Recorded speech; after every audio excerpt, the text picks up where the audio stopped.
प्यारे दर्शकों नमस्कार। दर्शकों जैसा कि आप जानते हैं उत्तराखंड प्रवक्ता संवर्ग की बात कर रहे हैं। प्रवक्ता संवर्ग यह सामान्य शाखा की बात की जाए तो 21 सीट है इसमें और महिला शाखा में 0 सीट है अर्थात 21 ही सीट है।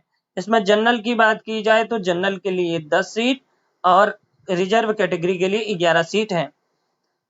और इसमें इस बार यह है कि अदर स्टेट के लोग भी भर सकते हैं, अन्य राज्यों के लोग भी भर सकते हैं, वह यही 10 में काउंट होंगे। तो यह भी आपको ध्यान रखने की आवश्यकता है कि आप अगर भर रहे हैं अदर स्टेट के हैं चाहे किसी भी कैटेगरी से आते हैं, आपको यहाँ रिजर्वेशन नहीं मिलेगा। इसमें हम एक एक टॉपिक को लेते हुए चलेंगे और एक एक टॉपिक पर हम बात करेंगे कि कैसे इनको हल करना है और किस प्रकार से इसको आपको करना है। सबसे पहले तो आपको यह जान लेना आवश्यक है कि अब जो है इंटरव्यू साक्षात्कार खत्म हो चुका है। साक्षात्कार न होने के कारण कंपटीशन की जो स्तर है वह और अच्छा या और अधिक बढ़ जाएगा। क्यों? क्योंकि पहले पर सीट पर 4 लोगों को बुलाया जाता था। आप जानते हैं कि एक सीट पर 4 लोगों को बुलाया जाता है इंटरव्यू के लिए। इंटरव्यू में कई लोगों का ये रहता था कि वो एक आध 2 नंबर से आगे थे, लेकिन इंटरव्यू उनका ठीक नहीं हुआ तो वो पीछे हो गए, जो पीछे था वो आगे हो गया। तो इसीलिए इस बार इंटरव्यू नहीं है, आपका अपना ही जो कुशलता है वह इसमें दिखानी है। यह पेपर कितने नंबर का होगा? 200 नंबर का होगा और 200 ही प्रश्न इसमें होंगे, यह भी आपको आवश्यक है। और इतनी हाई मेरिट जाएगी कि आप सोच नहीं सकते हैं, क्योंकि उत्तराखंड में कई वर्षों से कई लोग तैयारी कर रहे हैं जो बच गए थे इसके कारण, इंटरव्यू के कारण पीछे रह जाते हैं। पिछली बार एक और विवाद हुआ था कि शास्त्रीय आचार्य वालों को उन्होंने शायद कुछ मतलब नहीं लिया था, इंटरव्यू में आने नहीं दिया था, तो इसीलिए पिछली बार विवाद था। इस बार तो शायद स्पष्ट लिख रखा है कि आचार्य वाले भी भर सकते हैं और आचार्य वाले देंगे। आचार्य के लिए लिखा है, शिक्षा शास्त्र बोला ही जाता है, शिक्षा शास्त्री अर्थात बीएड, उसमें स्पष्ट मेंशन है। कहने का मतलब यह है कि इस बार कंपटीशन पिछली बार की अपेक्षा ज्यादा होगा। प्रश्न पत्र अगर इजी आया तो कंपटीशन और बढ़ जाएगा। आपके एक एक प्रश्न का जो है बहुत महत्व है, इसीलिए एक एक प्रश्न आपको ऊपर ले जा सकता है। एक एक टॉपिक को अच्छे से पढ़ें और कोशिश करें कि इनके अपने नोट्स बनाएं। अगर देखा जाए इसमें तो वैदिक संहिता के विषय में हम बात करें तो वैदिक संहिता में वैदिक साहित्य का इतिहास, इसमें काल निर्णय को बहुत पूछा जाता है, जो यूजीसी नेट मॉडर्न संस्कृत के कोड में पूछा जाता है, वही इसमें भी पूछा जाएगा। मुख्य मुख्य जो सिद्धांत है, चाहे वो मैक्समूलर का हो, वेबर का हो, इंडियन में जैसे देखा जाए तो बाल गंगाधर तिलक हो, अन्य परंपराएं, भारतीय परंपरा और उनके विचार, यह भी आपको सामान्य देखने होंगे। वेदांगों की बात की जाए तो षड वेदांगों की परिकल्पना हमारी संस्कृत के वैदिक संहिताओं में या वैदिक में किया जाता है, उनसे ही ये परिपोषित होते हैं, अर्थात इनके ही कारण इनका रक्षण इत्यादि होता है। वेद का रक्षण किन से होता है? वेदांगों से होता है, वरना इतने क्लिष्ट हैं कि हम पढ़ नहीं पाएंगे। तो शिक्षा आदि जो ग्रंथ हैं वह हमें क्या करते हैं, चक्षु या हमें चलने के लिए, बोलने के लिए उद्धृत करते हैं, अर्थात तैयार करते हैं। तो यह हमारे लिए बहुत आवश्यक हो जाता है। इसका संक्षिप्त जो परिचय है हम उसे पढ़ेंगे। इसमें शिक्षा, कल्प, व्याकरण, निरुक्त, छंद और ज्योतिष आप जानते ही हैं, षडांग है ये। और निरुक्त का विशेषकर जो यास्क प्रणीत है, इसका पहला और दूसरा अध्याय जो विशेषकर ये षडभाव, विकार और चार पद ये बहुत इंपॉर्टेंट है। चाहे वो डीएसएसबी हो, डीएसएसबी की परीक्षाओं में भी पूछा जाता है, डीएसएसबी की परीक्षाओं में भी पूछा जाता है पीजीटी लेवल में। तो इसीलिए आप ये मान के चलिए कि आप इसको तैयार कर रहे हैं तो आप डीएसएसबी इत्यादि की तैयारी कर रहे हैं, तो उसके लिए भी आपके लिए हेल्पफुल होगा। या उत्तराखंड का जो एलटी है वो तो उसका स्तर कम है, लेकिन उसमें अदर भी पूछा जाता है, जैसे शिक्षा शास्त्र के प्रश्न पूछे जाते हैं, लेकिन पीजीटी में कोई शिक्षा शास्त्र के प्रश्न नहीं पूछे जाते हैं। तो यह एक आपके लिए सकारात्मक भी हो सकता है अगर आप संस्कृत में सिद्धहस्त हैं तो। इसके अलावा देखा जाए तो व्युत्पत्ति परक प्रश्न पूछे जाते हैं, शब्दों की व्युत्पत्ति, आचार्य, गो और व्रत, आदित्य, वाक, नदी, पुत्र, अश्व इत्यादि। देवताओं की बात के विषय में पूछा जाता है, जैसे कहाँ का कौन सा देवता है, जैसे पृथ्वी स्थानीय है या अंतरिक्ष स्थानीय है, इस प्रकार के प्रश्न तो पूछे ही जाते हैं। जो जो देवता यहाँ दिए रखे हैं, जैसे अग्नि हो गया, सवित्र हो गया, इंद्र हो गया, रुद्र हो गया, इसके अलावा भी सविता इत्यादि के विषय में पूछा था, शायद 2018 के प्रश्न पत्र में मैं देख पा रहा। प्रमुख सूक्त जो है, जैसे ऋग्वेद का अग्नि सूक्त हो गया, सवित्र हो गया, इंद्र हो गया, और रुद्र सूक्त, पुरुष सूक्त तो आप जानते ही हैं कि हर परीक्षा में पूछा ही जाता है। नाशदी भी सर्ग विचार के लिए, नाशदी के अलावा हिरण्यगर्भ और पुरुष सूक्त भी जो है हमारे सर्ग विचार के विषय में, ऋग्वैदिक सर्ग विचार जो 73 नंबर कोड में है, नेट के 73 नंबर कोड में है, यह भी सर्ग विचार के प्रश्न के लिए आपके लिए हेल्पफुल होगा, जो लोग 73 नंबर की कोड की परीक्षा की तैयारी कर रहे हैं। और हिरण्यगर्भ आपको पता ही है, यजुर्वेद का जो है शिव संकल्प सूक्त, यह भी अतिशय महत्वपूर्ण है। और अथर्ववेद का भूमि सूक्त आप जानते ही हैं कि यह जो है महत्वपूर्ण प्रश्न है। इससे अत्यधिक जो प्रश्न बनते हैं अथर्ववेद से, भूमि सूक्त से ज्यादातर प्रश्न बनते हैं। और विषय वस्तु में जो है यहाँ लिख रखा है, आप देखिए संहिताएं, इनका सामान्य परिचय, जो 4 संहिताएं हैं, वेदों की 4 संहिताएं, ब्राह्मण ग्रंथों का सामान्य परिचय, आरण्यक ग्रंथों का सामान्य परिचय। परिचय का मतलब ये हो सकता है कौन से आरण्यक में कितने, मतलब किस प्रकार की चर्चा हुई है, और उनके प्रतिपाद्य ग्रंथ मतलब वो किससे संबंध रखते हैं, किस वेद से संबंधित हैं। उपनिषदों में इन्होंने विशेष रख दिया, ईश हो गया, केन हो गया, कठ हो गया, तैत्तरीय हो गया और बृहदारण्यक उपनिषद, इस प्रकार के उपनिषदों की इसमें चर्चा हुई है, इनसे ही प्रश्न पूछे जाएंगे।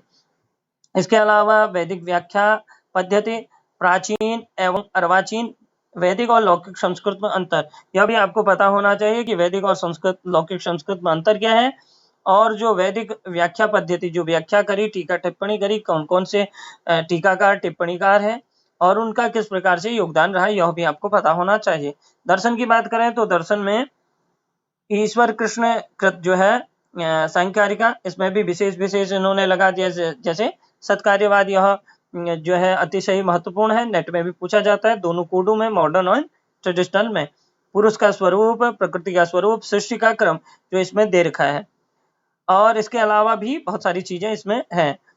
अब देखा जाए तो सदानंद प्रेरणित जो वेदांत सार है, वेदांत सार भी अतिशय महत्वपूर्ण ग्रंथ है अपने आप में, वेदांत दर्शन के लिए बहुत अच्छा ग्रंथ है।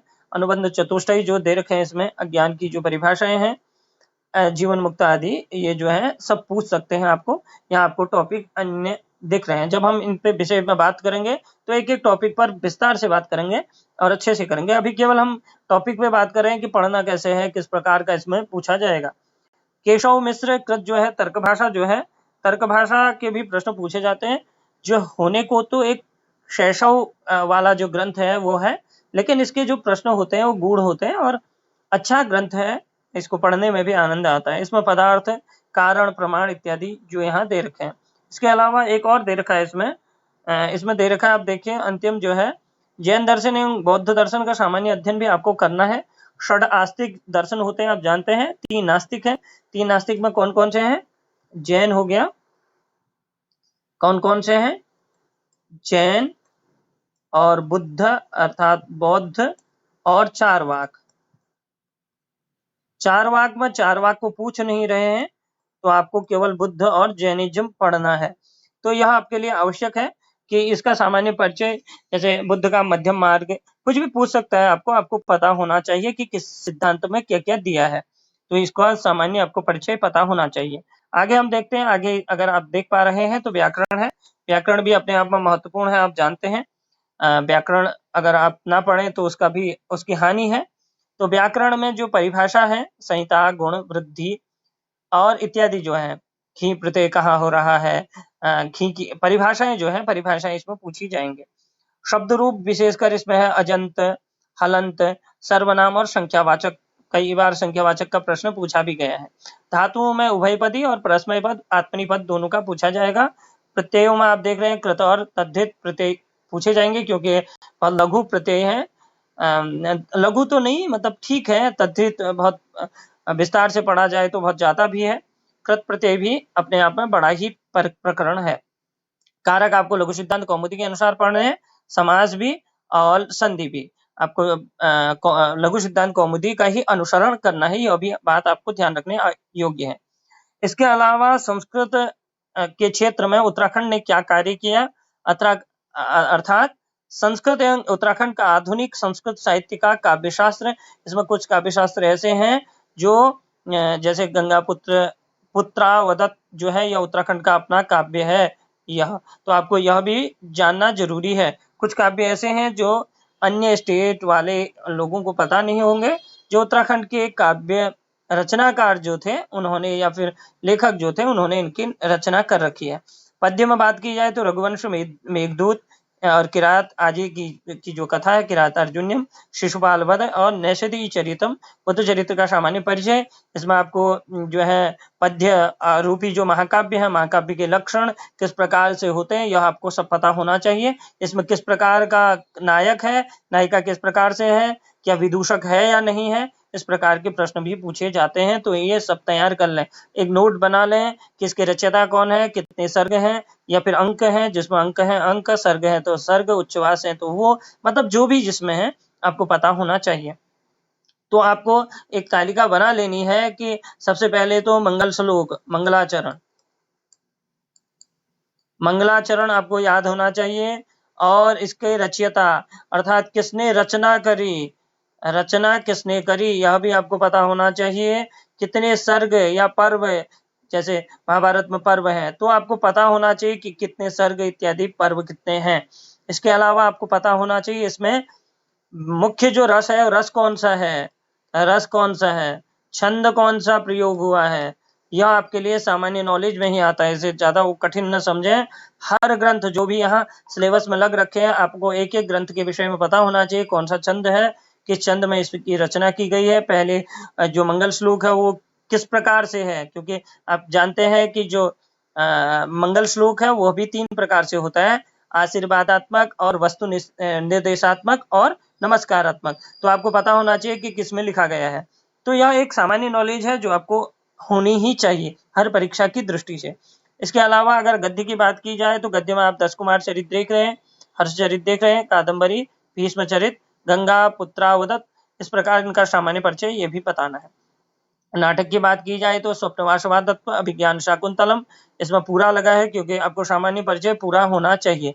चतुर्थ अंक महत्वपूर्ण है, लेकिन पूरा आपको उत्तराखंड में तो कहीं से भी कुछ भी पूछ सकता है, वैसे तो ऐसे पूछता नहीं है, छोटी सी कोई सूक्ति दे सकता है जो मुख्य रूप से पॉपुलर है, प्रसिद्ध है। मृक्षकटिक इत्यादि, उत्तर रामचरित आप जानते हैं भवभूति का है, मुद्रा राक्षस, रत्नावली, वेणी संहार, इनका सामान्य आपको परिचय पता होना चाहिए। काव्य शास्त्र की बात की जाए तो सर्वविदित है कि विश्वनाथ प्रणीत जो साहित्य दर्पण है वह जो है अपने आप में एक पूर्ण काव्य है, काव्य शास्त्री काव्य है। इसीलिए इसमें जो लग रखा है हमारे सिलेबस में आप जो देख रहे हैं साहित्य दर्पण लग रखा है, इसमें काव्य की परिभाषा, अन्य कवियों का भी आपको पता होना चाहिए, तभी तो खंडन मंडन पता होगा, खंडन किससे किया, वाक्यम रसात्मकम काव्य कहा तो इन्होंने किसका खंडन करके कहा, और शब्द शक्तियां आपको पता होना चाहिए, रस के भेद और स्थायी भाव आदि इनके उदाहरणों सहित आपको याद होना चाहिए। नाटक के प्रकार, जो नाटक के प्रकार है ना, रूपक के प्रकार, क्षमा, रूपक के जो 10 प्रकार है वो पता होना चाहिए। पिछले बार तो सीधे सीधे पूछ लिया था 2018 में कि रूपक के कितने प्रकार हैं। नाटक के जो लक्षण है, महाकाव्य के जो लक्षण है, किस प्रकार का उसमें नायक होना चाहिए, नायिका किस प्रकार की होनी चाहिए, धीरो ललित होना चाहिए, धीरोदात्त होना चाहिए, धीर, तो जो भी होना चाहिए वो क्यों होना चाहिए उसका भी इसमें वर्णन है। अब बात करते हैं अन्य की। अन्य की बात की जाए तो अन्य में आप देख पा रहे हैं जैसा कि अन्य में आपको प्राप्त होंगे रामायण, महाभारत, पुराण, मनुस्मृति, याज्ञवल्क्य स्मृति और कौटिल्य अर्थशास्त्र। ये भी आपको सामान्य इनका परिचय भी पता होना चाहिए, इसमें आपको पढ़ना आवश्यक है। महाभारत के जो मुख्य मुख्य सूक्त हैं, महाभारत के जो पर्व हैं, पर्वों के नाम हैं, किस पर्व से कौन उपजीव्य है, यह भी आपको पता होना चाहिए। तो यह मोटा मोटा देखा जाए तो उतना सरल नहीं है, लेकिन जिन्होंने मॉडर्न संस्कृत से जो है क्या भरा है, नेट इत्यादि दिया है, नेट की परीक्षा पास की है, तो उनके लिए यह सरल बन जाता है। मॉडर्न संस्कृत का कोड क्या है, 25 नंबर कोड है, क्या है, 25 नंबर कोड। ट्रेडिशनल संस्कृत के लिए 73 नंबर कोड है, जिसे आप जानते हैं। तो कहने का मतलब यह है जिन्होंने भी 25 नंबर कोड की तैयारी कर रखी है उनके लिए सरल है, कुछ ग्रंथों को छोड़ करके, जैसे भीष्म चरित्र यहाँ एक्स्ट्रा लग रखा है और गंगा पुत्रावदत यहाँ एक्स्ट्रा लग रखा है, कुछ चीजें एक्स्ट्रा इसमें हैं, लेकिन लगभग उतना कठिन नहीं है। पोस्ट ग्रेजुएट लेवल के लिए, लेवल की दृष्टि से ठीक ठाक प्रश्न, मतलब इन्होंने जो सिलेबस बनाया है वो ठीक ठाक है। अधिक कठिन भी नहीं, अधिक सरल भी नहीं, लेकिन इतना आवश्यक है कि कंपटीशन बहुत तगड़ा रहने वाला है, तो तैयारी ढंग से और अच्छे से करिए। और मेरी शुभकामनाएं हैं, जितनी मदद होगी हम करेंगे, और मैं कोशिश करूंगा कि हफ्ते में 1 आध 2 वीडियो। बीच में आपको पता है कि मैं बीच में डाल रहा था डीएसएसबी की परीक्षा की, लेकिन डीएसएसबी का न आता था न पता था। तो ऐसे में जब आप लोगों के तरफ से भी आउटपुट नहीं मिलता है, तो हम भी जो है क्या हो जाते हैं, मतलब निष्प्रभाव हो जाते हैं, या फिर हम निष्क्रिय हो जाते हैं। सक्रिय कब होगा?